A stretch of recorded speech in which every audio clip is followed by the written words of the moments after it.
అమృత స్రవంతి వీక్షకులకు స్వాగతం, నమస్కారం.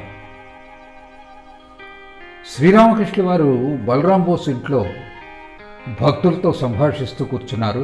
క్రమంగా సాయంకాలపు నీలి నీడలు కలకత్తా నగరం మీద ప్రసరిస్తూ ఉన్నాయి. సంధ్యా సమయం అవుతోంది. గోధూళి వేళ.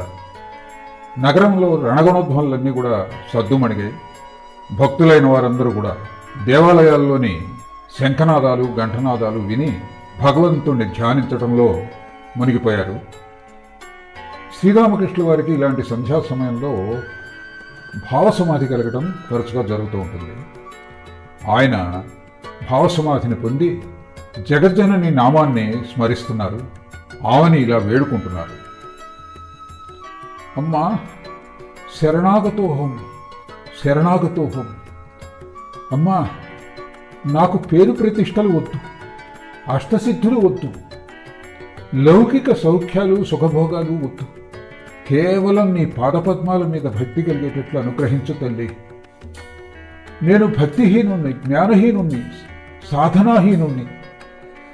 నా మీద కరుణ చూపు తల్లి. నీ భువనమోహన మాయలో నేను మైమరిచిపోయేలా చేయకు తల్లి. ఈ లౌకికమైన కామినీ కాంచనాల్లో మునిగిపోయేటట్లుగా నన్ను చేయకు తల్లి. వాటి ఏళ్ల విరక్తి కలిగించు. అమ్మా, శరణాగతోహం శరణాగతోహం శరణాగతోహం. శ్రీరామకృష్ణ వారు ఇలా జగజ్జనని ప్రార్థిస్తుంటే అక్కడ కూర్చున్నటువంటి భక్తులందరూ కూడా నిశ్చేష్టులై ఆయన్ని తదేకంగా చూస్తున్నారు. ఆయన ఒక చిన్న బాలుళ్ళ అమ్మని ప్రార్థిస్తున్నారు.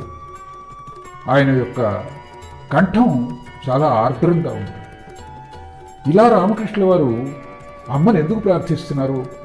ఒకవేళ భక్తులు భగవంతుని ఎలా ప్రార్థించాలో నేర్పుతున్నారేమో అన్నట్లుగా ఉంది. కొంతసేపటికి ఆయన మెల్లగా సాధారణ స్థితికి వస్తూ ఉన్నప్పుడు గిరీష్ చంద్ర ఘోష్ తన ఇంటికి రమ్మని బలవంతం చేస్తున్నాడు. అందుకు శ్రీరామకృష్ణ వారు అంటున్నారు, నేను అక్కడికి వస్తే బాగా పొద్దుపోతుందేమో అన్నారు. అందుకు గిరీష్, లేదండి, మీరు ఎప్పుడు అనుకుంటే అప్పుడే తిరిగి వెళ్ళవచ్చు.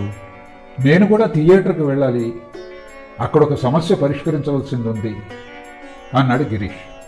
సరే, మెల్లగా రామకృష్ణ వారు మేడ మీద ఉన్నటువంటి అతిథుల గదిలో నుంచి మెట్ల మీదుగా కిందకి దిగుతున్నారు. మా నారాయణ్ ఆయన పక్కనే నడుస్తున్నారు. వెనకాల రామ్, చునీలాల్ మొదలైనటువంటి భక్తులంతా కూడా దిగుతూ ఉన్నారు. ఆయన సమాధి స్థితిలో పడిపోతారేమో అనేటువంటి ఉద్దేశంలో ఈ నారాయణ అన్న తను చెయ్యి పట్టుకోపోయాడు.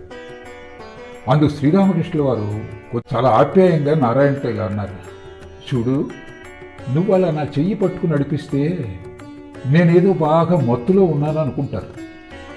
నేను నా అంతటా నేను నడవగలను అని చెప్పి మేడ దిగి కిందకి వచ్చి ఆ బోస్పారా వీధిలో నడుస్తున్నారు.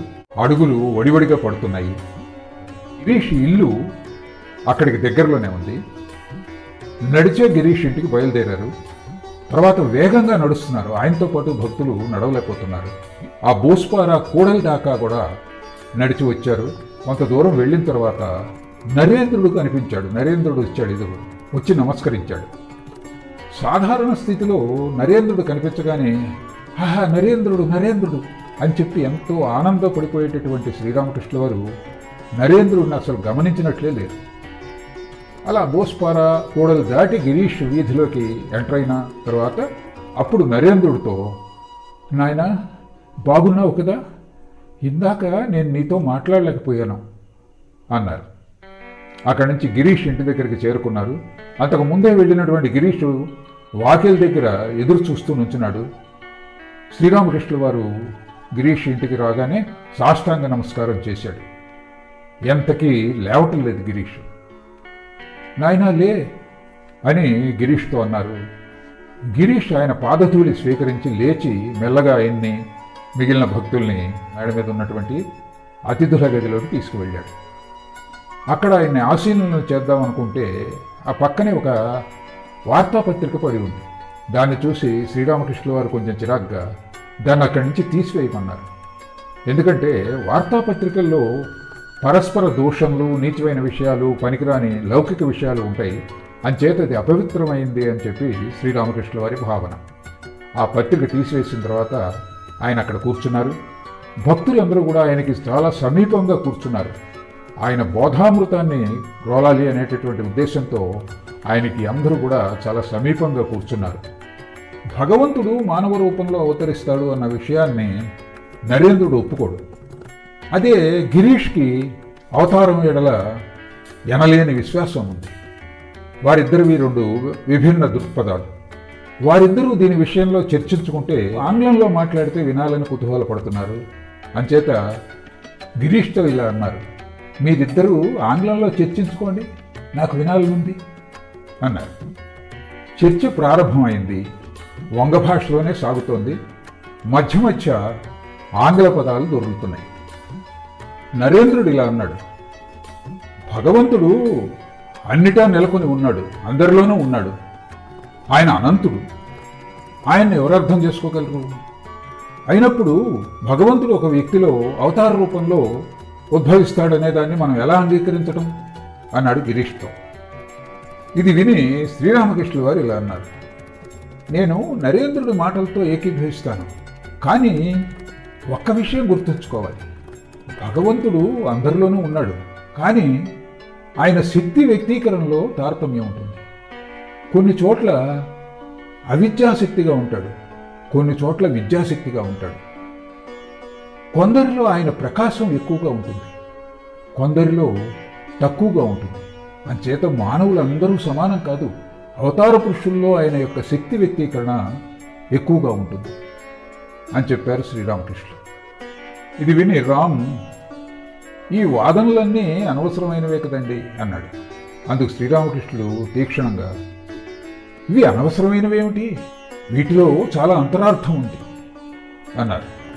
మరల గిరీష్ నరేన్తో, భగవంతుడు మానవ రూపాన్ని ధరించడని నువ్వెలా చెప్పగలవు అన్నాడు. అందుకు నరేంద్రుడు, భగవంతుడు అవామానస గోచరుడు అన్నాడు. అప్పుడు శ్రీరామకృష్ణుల వారు, భగవంతుడు అవామానస గోచరుడు కాదు, శుద్ధ బుద్ధికి శుద్ధ మనస్సుకు ఆయన గోచరిస్తాడు.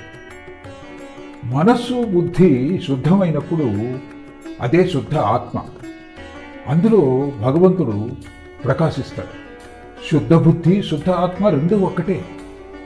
శుద్ధ ఆత్మ ద్వారా శుద్ధ ఆత్మను ఋషులు సాక్షాత్కరించుకున్నారు కదా అన్నారు. మరల గిరీషు నరేంద్రుడితో, భగవంతుడు మానవ రూపంలో అవతరించి ఈ భగవద్భక్తిని అందరికీ ప్రచారం చేయకపోతే ఆ విషయాన్ని మానవులకి తెలియజేసేది ఎవరు అని అడిగాడు. అందుకు నరేంద్రుడు, భగవంతుడు అందరిలోనూ ఉన్నాడంటున్నారు కదా, అలాంటప్పుడు అతడు అంతర్యామిగా తానే అందరికీ తెలియజేస్తాడు అని చెప్పాడు. అందుకు రామకృష్ణ వారు ఏకీభవిస్తూ, అవును, అతడు అంతర్యామిగా ఉన్నాడు, అతడే మనని నడిపిస్తున్నాడు అని చెప్పారు. తర్వాత గిరీషు నరేంద్రుడు చాలా తీక్షణంగా వాదోపవాదాలు చేసుకుంటున్నారు. ఆయన అనంతుడైనప్పుడు ఆయనకి అంశాలు ఎలా ఉంటాయి అని అంటున్నాడు నరేంద్రుడు. హెర్బర్టు, స్పెన్సరు, టిండాల్, హస్కిలీ మొదలైనటువంటి తత్వశాస్త్రవేత్తలు ఏమన్నారు దాని గురించి గిరీషు నరేంద్రుడు తర్కించుకుంటున్నారు. ఇదంతా విని రామకృష్ణుల వారికి కొంచెం విసుగు జనించింది. ఆయన మా వంక చూసి ఇలా అంటున్నారు, ఇలాంటి వాదోపవాదాలు నాకు నచ్చవు. నేను అంతటా భగవంతుణ్ణే చూస్తూ ఉంటాను, అది నా తత్వం. సమస్తం భగవంతునిగానే చూస్తున్నప్పుడు ఈ వాదోపవాదాలు చర్చలు ఎందుకు? ఇది ఉంది అది ఉంది అంటే భగవంతుడే వస్తువు అయి ఉన్నాడు, అతడే సమస్తానికి అతీతంగానూ ఉన్నాడు. ఒకానొక స్థితిలో మనోబుద్ధులు రెండు కూడా అఖండంలో లీనమైపోతాయి అని చెప్పారు శ్రీరామకృష్ణ వారు. భగవంతుడే జీవులు చైతన్యంగా విరాజిల్లుతున్నాడు. అంతరంగికమైనటువంటి చైతన్యం జాగృతం కాకుండా ఆ విశ్వ చైతన్యాన్ని అర్థం చేసుకోవటం చాలా కష్టం. మొట్టమొదట అంతరంగంలోని చైతన్యం జాగృతం కావాలి. భగవంతుణ్ణి సాక్షాత్కరించుకోనంత వరకే ఈ వాదోపవాదాలన్నీ. అయితే అది అంత తేలికగా సాధ్యపడే విషయం కాదు. తీవ్రమైన వ్యాకులతతో, భగవంతుడిపై ప్రేమతో, ఆయన కృపతో చైతన్యాన్ని ప్రార్థించుకోవాలి. అప్పుడే ఈ సమస్తము కూడా చైతన్యమయంగా వ్యక్తి గాంచగలుగుతాడు. అప్పుడు అలా సమాధి స్థితి కలుగుతుంది. ఆ స్థితిలో దేహభావం తొలగిపోతుంది. సమస్తము కూడా భగవన్మయంగా చూడగలుగుతాడు. కామినీ కాంచనాల పట్ల ఆసక్తి తొలగిపోతుంది. భగవత్ విషయాలు తప్ప అన్యమేమీ కూడా వినటానికి అతడు ఇచ్చగించడు. అలాంటి వ్యక్తి లౌకిక విషయాలు వింటే ఎంతో యాతనకి గురవుతాడు. అంతరంగిక చైతన్యాన్ని ప్రాప్తించుకున్నప్పుడే సర్వత్రా వ్యాప్తమై ఉన్నటువంటి చైతన్యాన్ని దర్శించగలుగుతాడు అని చెప్పారు శ్రీరామకృష్ణుల వారు. ఈ సంభాషణ ఇంకా కొంత కొనసాగుతుంది. ఆ తర్వాత శ్రీరామకృష్ణుల వారు ఏం చెప్తారు మనం రాబోయేటటువంటి ఎపిసోడ్లో చూద్దాం. అంతవరకు సెలవు. నమస్కారం.